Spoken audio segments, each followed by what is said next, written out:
370장 찬양 드리도록 하겠습니다. 찬송가 370장입니다.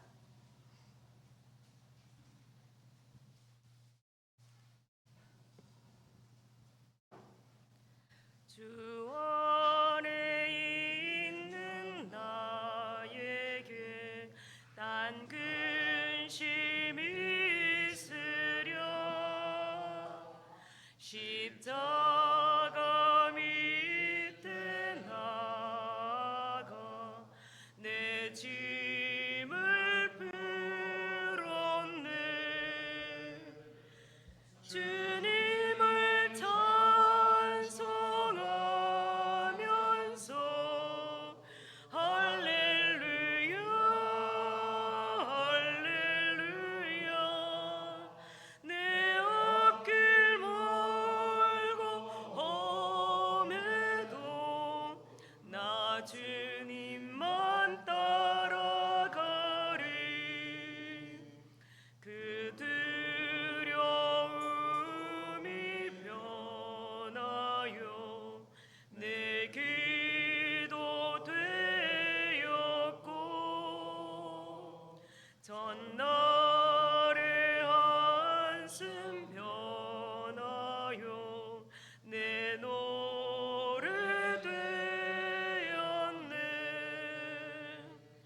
주님을 찬송하면서 할렐루야 할렐루야 내 앞길 멀고 험해도 나 주님만 따라가리. 내 주는 자비하셔서 늘 함께 계시고 내 궁핍 밤을 아시고 늘 채워주시네.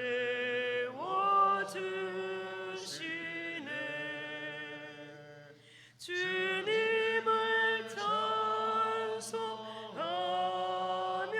찬송하면서 할렐루야 할렐루야 내 앞길 멀고 험해도 나 주님만 따라가리.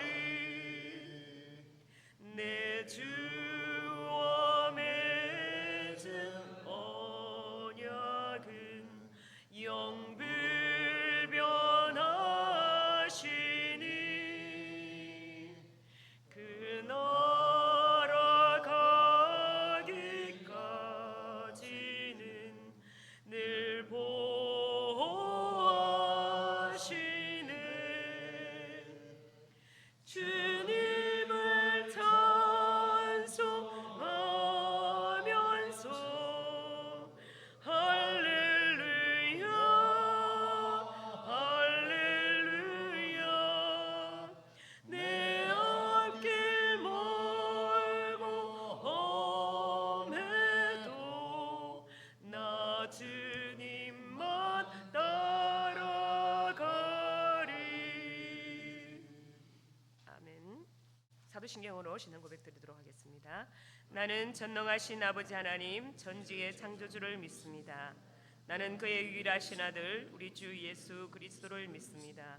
그는 성령으로 잉태되어 동정녀 마리아에게서 나시고 본디오 빌라도에게 고난을 받아 십자가에 못 박혀 죽으시고 사흘 만에 죽은 자 가운데서 다시 살아나셨으며 하늘에 오르시어 전능하신 아버지 하나님 우편에 앉아 계시다가 거기로부터 살아있는 자와 죽은 자를 심판하러 오십니다. 나는 성령을 믿으며 거룩한 공교회와 성도의 교제와 죄를 용서받는 것과 몸의 부활과 영생을 믿습니다. 아멘. 오늘 하나님의 말씀은 예레미야 26장 16절에서 24절 말씀입니다. 구약성경 1091쪽입니다.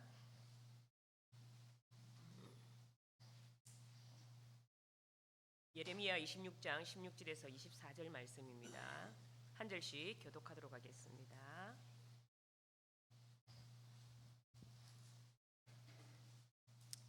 고관들과 모든 백성이 제사장들과 선지자들에게 이르되 이 사람이 우리 하나님 여호와의 이름으로 우리에게 말하였으니 죽일 만한 이유가 없느니라. 그러자 그 지방의 장로 중 몇 사람이 일어나 백성의 온 회중에게 말하여 이르기를 유다의 왕 히스기야 시대에 모레셋 사람 미가가 유다의 모든 백성에게 예언하여 이르되 만군의 여호와께서 이와 같이 말씀하셨느니라.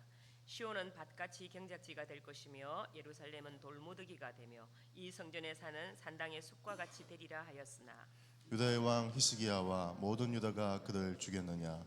히스기야가 여호와를 두려워하여 여호와께 간구하며 여호와께서 그들에게 선언한 재앙에 대하여 뜻을 돌이키지 아니하셨느냐. 우리가 이같이 하면 우리의 생명을 스스로 심히 해롭게 하는 것이니라. 또 여호와의 이름으로 예언하는 사람이 있었는데 곧 기럇 야림 스마야의 아들 우리야라. 그가 예레미야의 모든 말과 같이 이 성과 이 땅에 경고하여 예언하매 여호야김 왕과 그의 모든 용사와 모든 고관이 그의 말을 듣고서 왕이 그를 죽이려 하매 우리야가 그 말을 듣고 두려워 애굽으로 도망하여 간지라.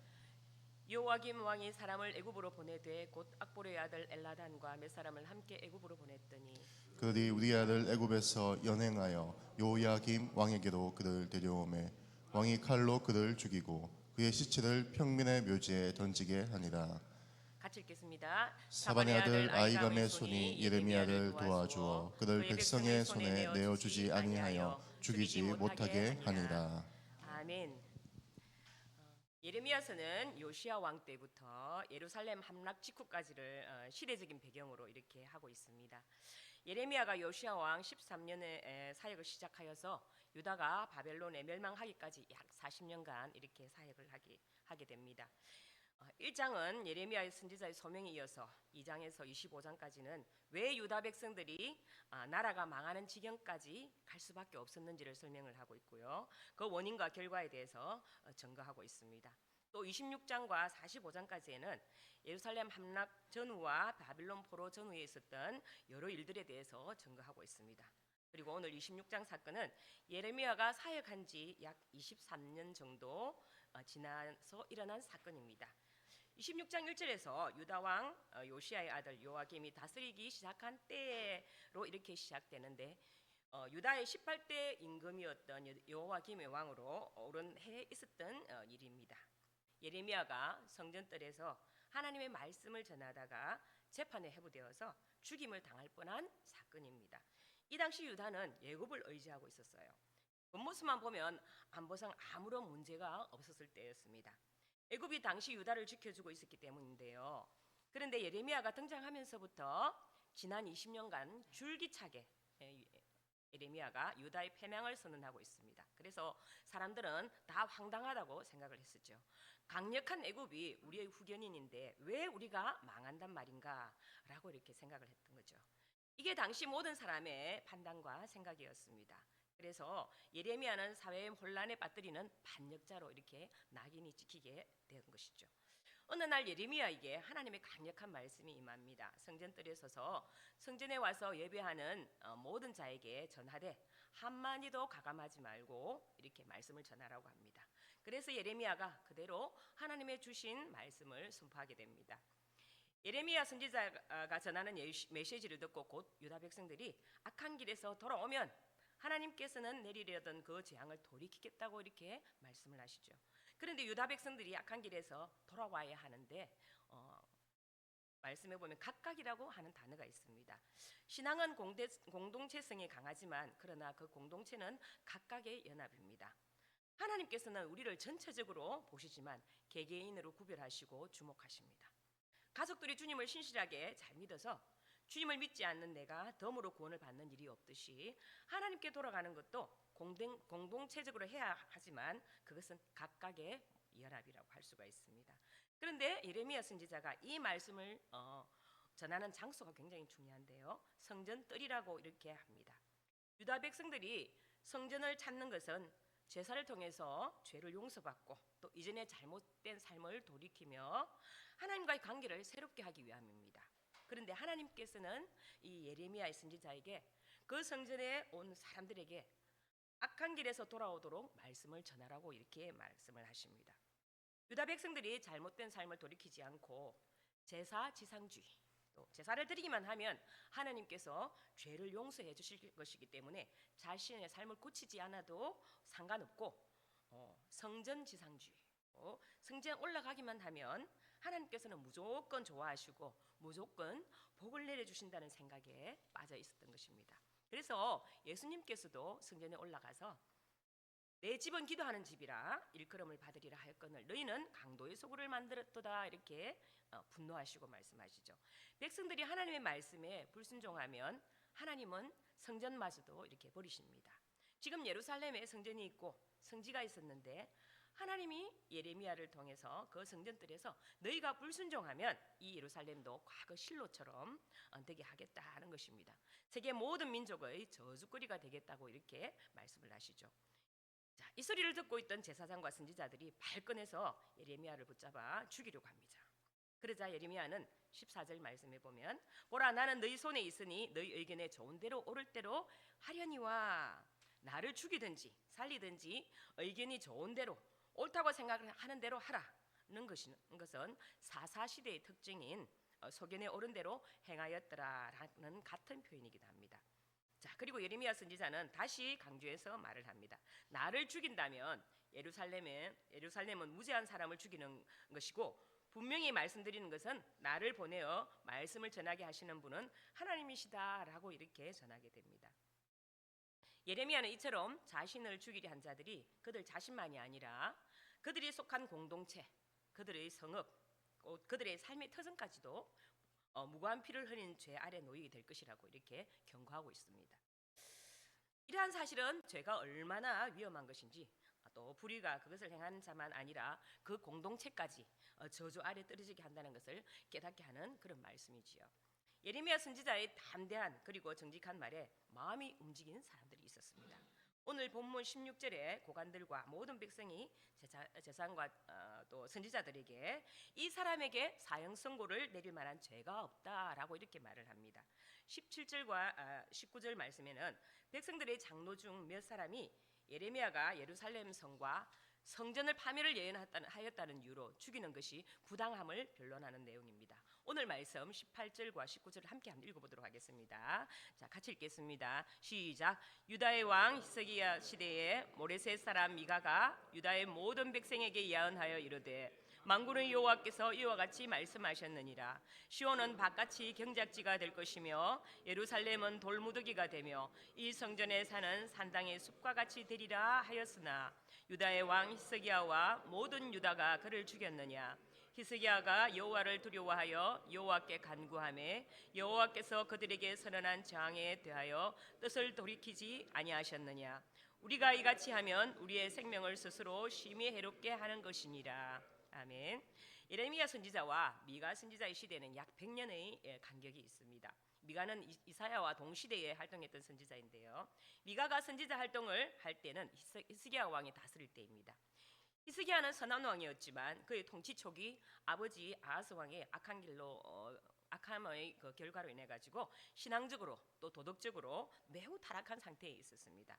그때 미가 선지자가 예루살렘은 폐허더미가 되고 또 성전은 나무 무성한 숲이 될 것이라고 이렇게 예레미야와 동일한 말씀을 전하게 됩니다.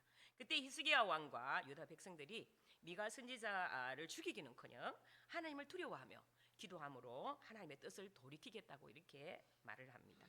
그러니 우리도 예레미야 선지자를 죽여 재앙을 초래하지 말고 하나님께로 우리의 삶을 돌이키자고 이렇게 말을 하는 것입니다. 예레미야 시대에 예레미야와 동일하게 예루살렘이 멸망할 것이라고 경고의 말씀을 전한 스마야의 아들 우리아라는 선지자가 있었는데 요아김 왕은 그를 죽이려 했죠. 우리아 선지자가 그 사실을 알고 애굽으로 도망을 갔어요. 요아김 왕은 거기까지 사람을 보내어서 잡아와서는 죽여버리고 말았습니다. 그리고 죽인 것에 그치지 않고 시체를 평민의 묘지에 던지게 했어요. 평민의 묘지는 예루살렘 외곽 동쪽에 있는 기드론 골짜기에 있던 묘지를 말하는데요. 그곳은 각종 쓰레기가 버려지던 곳이기도 합니다. 역사적으로 평민의 묘지에는 가족의 근본도 잘 알 수 없고 인간적으로 합당한 예우도 할 수 없는 사람들의 시체가 버려졌던 곳이기도 합니다. 요와 그 김은 이처럼 하나님의 말씀을 전하는 선지자를 처형하고도 모자라서 그 시체같이 이와 같이 모독하는 잔혹한 행위를 하였던 것이죠. 세 사람의 선지자가 유다의 멸망을 동일하게 이렇게 선포를 했습니다. 그런데 왕과 백성들의 반응은 다 달랐습니다. 미가 선지자의 예언을 들은 히스기야는 회개함으로 화를 면했고, 또 그러나 우리야 선지자의 경우는 굉장히 불행한 했죠. 예언까지는 좋았으나 왕과 백성이 죽이겠다고 위협하자 두려워서 애굽으로 도망쳤다가 결국은 잡혀서 처참하게 이렇게 최후를 맞이하게 됩니다. 예레미야도 마찬가지로 백성들이 죽이겠다고 위협하고 법정에 세웠으나 끝까지 그는 타협하지 않았습니다. 담대하게 자신의 중심을 지켰습니다. 그래서 죽임을 면했던 것이죠. 믿는 사람은 담대해야 됩니다. 예레미야가 끝까지 당대한 것처럼, 당당하게 나아갔던 것처럼 당당해야 되겠죠. 오늘 본문은 이렇게 막을 내리고 있습니다. 24절 말씀에 사반의 아들 아이감의 손이 예레미야를 도와주어 그를 백성의 손에 내어주지 아니하여 죽이지 못하게 하니라.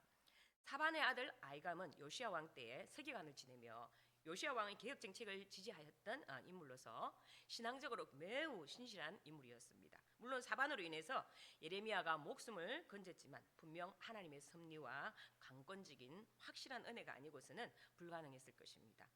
오늘 본문에 뚜렷하게 대조되는 두 부류의 사람들이 있습니다. 예레미야 선지자와 미가 선지자, 그리고 죽임을 당한 우리야 선지자 그룹과 또 예레미야 선지자를 죽이려는 제사장들과 선지자들의 그룹입니다. 이들은 모두 하나님의 말씀을 전하는 사람들이자 하나님의 역사의 통로가 되는 사람들입니다.